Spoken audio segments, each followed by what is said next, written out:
Dr. Shawn Price is an independent candidate for the Senate in New South Wales. He joins us now. Really nice to have you here. G'day, Leah. Thanks for having me. Yeah, nice to chat. So let's just start off with the obvious. Who are you? What is your background? Yeah, absolutely. Yeah, I'm a chemical engineer by training, and I've worked as a chemical engineer for I would say about 10 years now. I'm a chartered chemical engineer, and I've worked as a chemical engineer in Australian manufacturing in Sydney and Victoria for a multinational company called Unilever. And I've also worked as a chemical engineer in Australian academia, researching bioplastics at the University of Technology, Sydney. And then I've also worked as a biochemical engineer in Australian Aussie deep tech startups across bioplastics and bioenergy as well. So I've tried to use my chemical engineering for good to help solve the environmental and climate crisis that we're facing. Yeah, that's my background. And then what led you into running in this election and with this campaign? Yeah, great question. So at my previous job, I was working as a lead engineer at a bioenergy startup in Sydney, and I was very happy to find that intersection between my craft of chemical engineering and I guess helping out with the climate crisis that the whole human race in Australia is facing. And I sort of had a existential crisis at work or realization, which is that you know what, we kind of already have all the clean technologies we need right now for the energy transition. We already have solar, wind, battery, hydropower, biogas, and I was working at a biohydrogen company. And sure, that technology would be in an extra toolkit for the energy transition. But the fact that we can't execute the fastest possible energy transition pathway and decarbonize right now with the tools and technologies that we have right now, I realized that it wasn't just a technology problem, and sure, cost was part of the problem, but really, it's also a cost allocation problem because we as a species can't figure out how to split the bill across all the different countries. And that's when I realized that actually, it's at the root cause of it or the root problem, it's an international systems problem. And after that, I realized that it wasn't just the environmental crisis that we're facing, it's every other global problem that threatens not only Australia's future, but also humanity's future. We're not in control of the safe development of artificial intelligence. We're not prepared for the next pandemic. We need a global pandemic response plan, but right now we've got countries just doing their own thing. Um, we never got on top of nuclear war risk, and water scarcity and food security are growing concerns in the future. And it really worried me that I guess the confrontation that I had to make was that no individual country can survive or solve any of these global problems on their own. There's a limit on what national levers you can pull when trying to combat these global issues. And I decided to confront that by running for parliament because I have an idea to evolve the conversation on global cooperation, which is one of my core policies, creating a 77th Senate seat. We'll touch on that element in just a sec. You mentioned AI there and talking about having Mm. national AI safety standards. I know you've talked about that a fair bit in your campaign online. You and I both know how fast AI has developed over the Mm. past few years. Can we actually keep up with that kind of framework when overseas it is developing at a rate you know beyond the speed that many people may have thought? Yeah, absolutely, absolutely, great point there. And so I would also just like to set the context that really we're in the middle of an AI arms race, and US and China are putting in hundreds of like big money to advance AI as fast as possible. And it's not just to be economically competitive. AI is intimately linked with cybersecurity. And that's because AI-assisted hacking is a huge application of AI. Before, hacking used to be a very manual and skill-intensive craft. You would have to take a long time to probe a network for weaknesses and write scripts to access those vulnerabilities and to control assets on those networks. But now with AI assistance, making scripts to hack a organization's network, it's the skill level has gone down dramatically, and people can write code for hacking much easier with the assistance of AI. And with the advent of two countries in a sort of a arms race to develop the most powerful AI, you can understand that cybersecurity is intimately linked to that. On the other hand, we have the European Union, which have implemented the world's first EU Safety Act. And what they've done is they've categorized AI into different categories, risk areas. So some of them are just not allowed to be used, for example, for controlling the population or deceiving people. And then there are, high risk area applications of AI, for example, in self-driving cars, for example. And so that has a certain amount of regulation. And then there are low risk areas of AI, for example, in maybe education, like a math tutor or an English tutor that helps kids at school. And those ones receive no red tape or regulation to not slow them down, to keep economic progress going as fast as possible. But for the applications like AI self-driving cars, which could impact human life, there is a little bit more red tape and regulation to help control that. So I think that's what's happening in the world at the moment. Can Australia control it? I think the EU AI Safety Act is an amazing place to begin and something we should consider in Australia as well. Ultimately, though, to control AI at a global level, we need global agreements, which is why a 70 Senate seat and a seat for humanity is one of my other, I guess, key policies, because we also need to build out a better international system to control global threats. Well, I'll let you expand on that one now. The idea of a 77th seat in the federal Senate for humanity, as you say. Explain that one for us. Absolutely. So this is a okay. So this idea of a seat for humanity within Australia's parliament, it exists because it acknowledges the fact that no individual country can survive or solve the global problems ahead of us.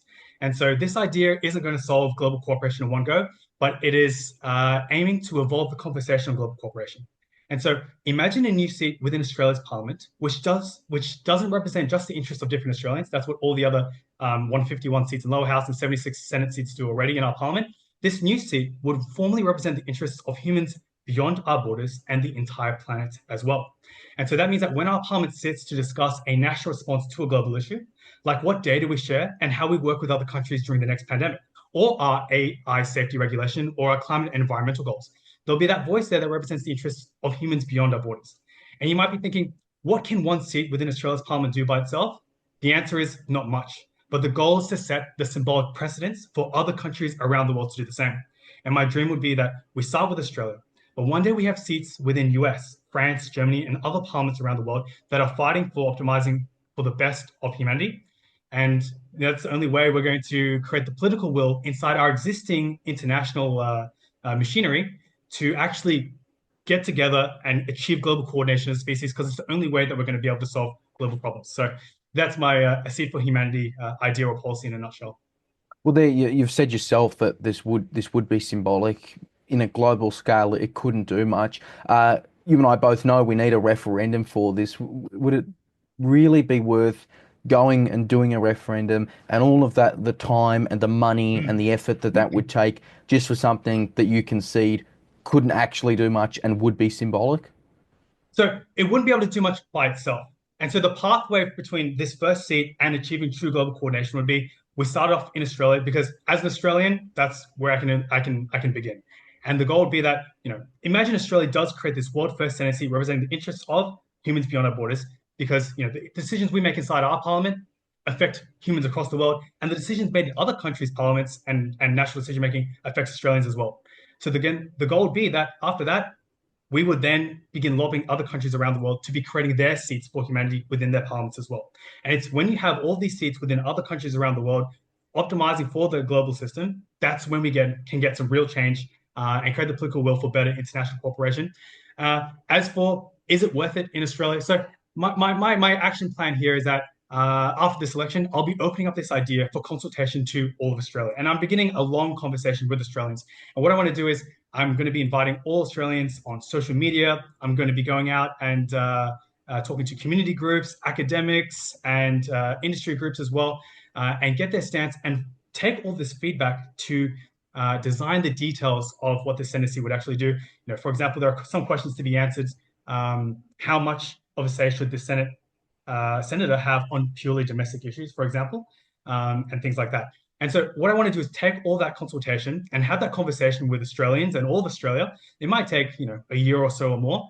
And then from that, I'm going to turn that into a bill, and it's going to be shaped by Australians and then get it tabled at lower house and upper house. And so during that process, I'll see firsthand whether Australians want this or not. And if enough Australians are showing their support, then I would only, call for this referendum if Australians are backing this and wanting this as well. But at the end of the day, Leo, I don't see many other pathways for the human race achieving global coordination, which is so desperately needed, not for Australia's long-term future, but also the world's. And there aren't many pathways to achieving that.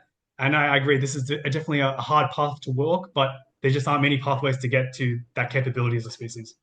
And just to be clear, if there was a 77th Senate seat and you got that through the referendum and all of that, would this be an elected position? Would this be up to a national vote with the regular federal election?